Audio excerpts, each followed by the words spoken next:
আসসালামু আলাইকুম ওয়া রাহমাতুল্লাহি ওয়া বারাকাতুহু।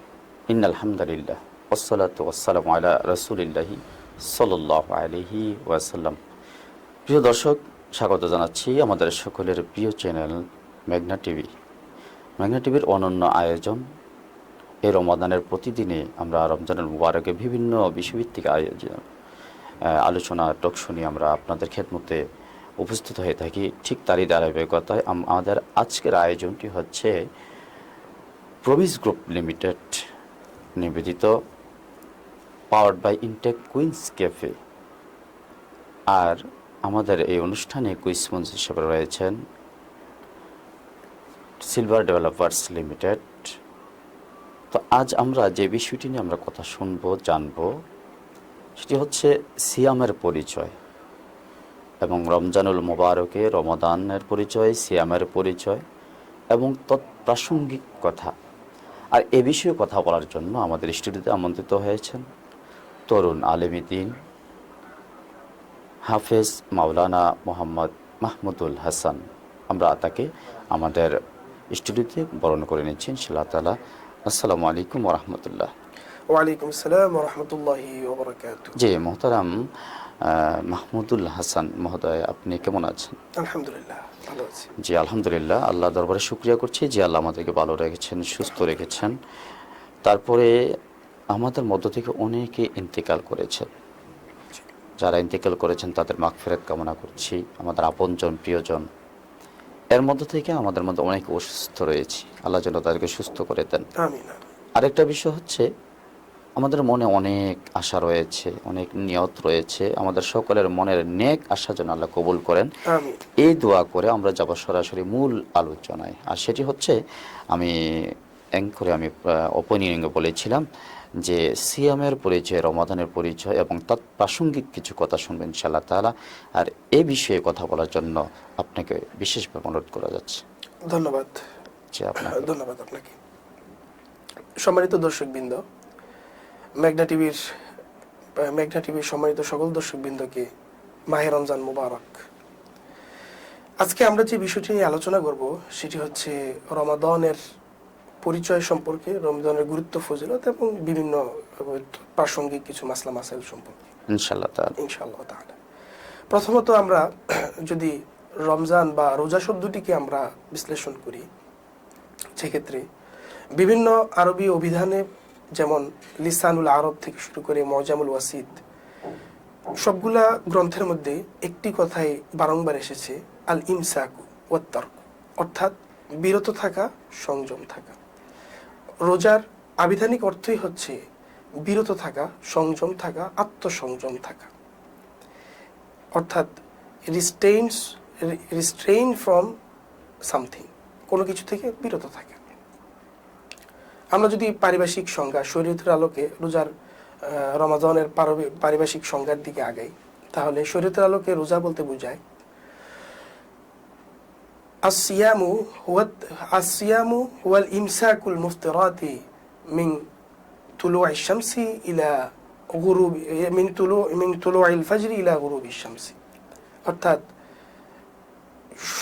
ফজরের শুরু থেকে একবারে সূর্য যখন উদয় হয় তখন থেকে একেবারে সূর্যোদয় পর্যন্ত মান নিয়ত সহকারে আল ইমসাক, কোনো কিছু থেকে বিরত থাকার নামই হচ্ছে রোজা। কোনো কিছু বলতে এখানে বোঝানো হয়েছে কি গর্হিত কোনো কাজ, এমন কিছু কাজকে বোঝানো হয়েছে। হ্যাঁ, এমন কিছু কাজ আছে যেটা রমজানের পূর্বে, এটা রমাদানের পূর্বে এটা হালাল ছিল দিনের বেলা, কিন্তু এখন এটা হারাম হয়ে গেছে। দুটি বিষয় জি একটু শুনবো। প্রথমটি হচ্ছে খাদ্য প্রবৃত্তি। মানুষের দুটো প্রবৃত্তি হচ্ছে সবচেয়ে গুরুত্বপূর্ণ এবং সবচেয়ে বেশি। একটা হচ্ছে খাদ্য প্রবৃত্তি আর হচ্ছে যৌন প্রবৃত্তি। প্রথমত হচ্ছে খাদ্য থেকে, অর্থাৎ ফজরের মিন তুলুইল ফাজরি, অর্থাৎ সকাল সূর্যোদয় থেকে সুবহে সাদিকের পর থেকে ইলা গুরুবিশ শামসি, একেবারে সূর্যাস্ত পর্যন্ত সকল ধরনের পানাহার থেকে মুক্ত থাকা এবং স্ত্রী ঘনিষ্ঠতা পরিহার করাই হচ্ছে রমাদান। এটা হচ্ছে রমজানের অথবা রোজার পরিচয়।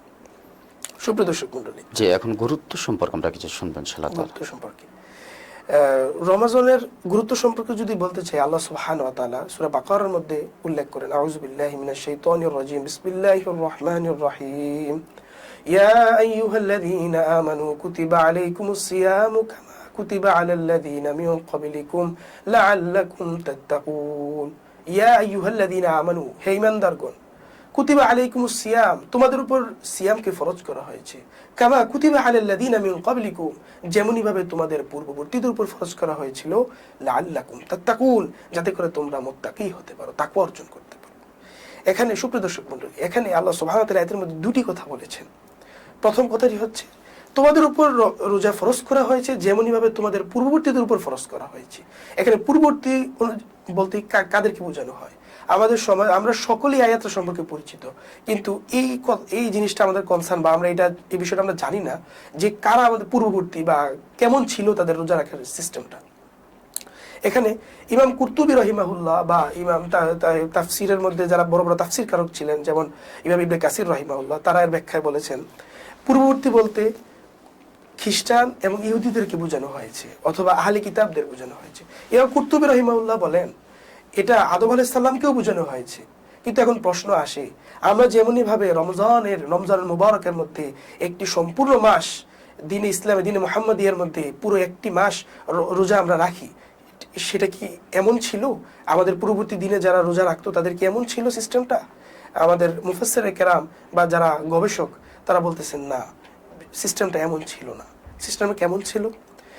যেমন দাউদ আলাইহিস সালামের কথা যদি আমরা বলি, দাউদ আলাইহিস সালামের রোজাটা ছিল আল্লাহর কাছে সবচেয়ে পছন্দনীয় রোজা।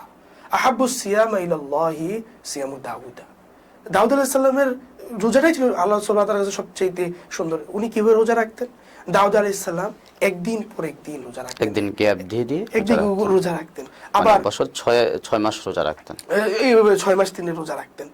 আবার এমনও ছিল কোন জাতি ছিল যারা মাসে 3 দিন তাদের উপর রোজা ফরজ ছিল বা 3 দিন রোজা রাখতেন। আবার এমনও ছিল যেমন মুসা আলাইহিস সালামের কথা যদি যেমন খাবার না খেলে চলতো, পানীয় অথবা অন্য কিছু খেতে, জি জি জি এমনই ভাবে ছিল। অর্থাৎ আমাদের যে 1 মাসের যে রোজা যে সিস্টেমটা আসলে সেটা এমন ছিল না। আমাদের 1 মাস আছে, এটা একটা সিস্টেম, তারাও রোজা রাখতো, কিন্তু তাদের সিস্টেম আর আমাদের সিস্টেমের মধ্যে কাল পাত্র ভেদে পার্থক্য ছিল। যেমন আমাদেরটা হচ্ছে একদিকে আল্লাহকে রাজি খুশি করে, আরেকদিকে নিজের শারীরিক ফিটনেস এবং শারীরিক, বাহ্যিক এবং আত্মিক এবং দৈহিক, মানে সব দিক থেকে A to Z এই আমাদের রমাদানের মধ্যে এর সমাধান রয়েছে। যেমন আমরা যদি আমাদের এই রোজার মাধ্যমে অনেক ফিজিক্যাল সমস্যার সমাধান হয়। আপনারা জেনে থাকবেন জাপানের একজন বিজ্ঞানী নাম ছিল ইউশিমো। তিনি 2016 সালে একটি নোবেল পান। তার নোবেলের বিষয় ছিল, যদিও নোবেলে অনেকে বলে যে তিনি রোজা নিয়ে গবেষণার কারণে নোবেল পেয়েছেন, বাস্তবে কিন্তু তেমনটা না। তিনি অটোফেজি নামক একটা বিষয় নিয়ে তিনি গবেষণা করেছিলেন স্বাস্থ্য খাতে। তিনি এটা সেল নিয়ে, অর্থাৎ কোষ নিয়ে, কোষ কেন মারা যায়, কোষ কিভাবে পুনর্জাগরণ করা যায় বা কোষ কিভাবে পুনর্জীবিত করা যায়, এটা নিয়ে তিনি কাজ করছিলেন। তখন তিনি এমন কিছু আবিষ্কার করেন যেটা আমাদের রোজার সাথে বা না খেয়ে থাকার সাথে খুবই রিলেটেড। যেমন যদি কেউ রোজা রাখে, তার ফাস্টিং এর বিষয়টা তিনি বলতেছেন, তার গবেষণার মধ্যে এসেছে, যদি কেউ ফাস্টিং করে চলে তাহলে সেই ফাস্টিং এর মধ্যে থাকলে তার কোষগুলা অটোমেটিক প্রোটিন সমৃদ্ধ হতে থাকে এবং যে সেলগুলো সমস্যা হয়েছে বা কোষগুলো সমস্যা হয়েছে সেই সেলগুলো অটোমেটিক ভালো হতে শুরু করে, এটাকে খেয়ে ফেলে। তারপর জি, আমরা শুনবো এখন যে আরো দুটি কথা শুনবো। একটু হচ্ছে যে রমাদানে আপনি শুরুতে বলেছিলেন মান নিয়া, এই যে নিয়তের সাথে এই রমজানের রোজা কি নিয়ত তার কতটুকু গুরুত্ব, মানে এটা নিয়ত কি করতে হবে? আর যদি করতে হয় এটা কি আমার মনে মনে করলে চলবে নাকি আমার মৌখিক বা উচ্চারণ করতে হবে? এটা রিলেভেন্ট প্রশ্ন, এটা সমসাময়িক একটা ভালো প্রশ্ন, সবার মধ্যে এটা কম বেশি আছে। প্রথমত হচ্ছে নিয়তটা হচ্ছে অন্তরের সাথে সম্পর্কিত, মুখের সাথে সম্পর্কিত না। রোজার সম্পর্ক নিয়তের সাথে, আর নিয়তের সম্পর্ক হচ্ছে অন্তরের সাথে। মান নিয়াত অন্তরের সাথে, ইলাল কলব তাসদিক বিল কলব, অন্তরের সাথে। এই ক্ষেত্রে কেউ যদি আমাদের একটা মিসকনসেপশন আছে যে আমরা যে সেহরির সময় যে দোয়াটা পড়ি, নাওয়াইতু রাসুবা গাদাম মিন শাহরি রমাদান মুবারক, তো এই দোয়াটা না পড়লে আমাদের রোজা হবে, মানে না হতে পারে কিনা যদি আমরা না পড়ি ভাই। যে এটা নিয়ে অনেক কিন্তু আসলে ধূম্রজাল বিষয়টা এমন রয়েছে। না। কারণ আল্লাহ সুবহানাহু ওয়া তাআলা পৃথিবীর সকল ভাষার স্রষ্টা হচ্ছে আল্লাহ সুবহানাহু ওয়া তাআলা। আল্লাহ তাআলা যেমন আরবি ভাষার স্রষ্টা তেমনি বাংলা ভাষারও স্রষ্টা। এখন কেউ যদি বাংলা ভাষায় নিয়ত করে, এটা মুখেও করতে হবে না, সেটা যদি অন্তরে নিয়ত করে আমি আল্লাহর সন্তুষ্টির জন্য রমজানের মুবারকের রোজা রাখছি, তাহলেই তার রোজা হয়ে যাবে। সুবহানাল্লাহ। জি, আপনাকে অসংখ্য ধন্যবাদ। আমরা আজ এখানেই শেষ করব। অন্য কোনো এপিসোডে, অন্য কোনো পর্বে আপনাকে অন্য কোনো বিষয় নিয়ে কথা বলবেন ইনশাআল্লাহ তাআলা। ইনশাআল্লাহ। আপনার জন্য অনেক অনেক মোবারকবাদ রইল। জাযাকাল্লাহ। প্রিয় দর্শক, আমরা এতক্ষণ পর্যন্ত উপভোগ করছিলাম প্রমিস গ্রুপ নিবেদিত powered by Intech Queens cafe মেঘনা টিভির অনন্য আয়োজন, এ রমাদানের প্রতিদিনের বিশেষ আয়োজন রহমতে রমজান অনুষ্ঠান। তো আজ এখানেই শেষ করব। আমাদের মাঝে যিনি আলোচনা করছিলেন মোহতারাম হাফেজ মাওলানা মাহমুদুল হাসান, শিক্ষার্থী, ঢাকা বিশ্ববিদ্যালয়। তো আজ এখানে শেষ করছি। ফি আমানিল্লাহ, ওয়াসসালামু আলাইকুম ওয়া রাহমাতুল্লাহ।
আপনারা দেখছেন মেঘনা টিভি, সত্যের সন্ধানে সবসময়।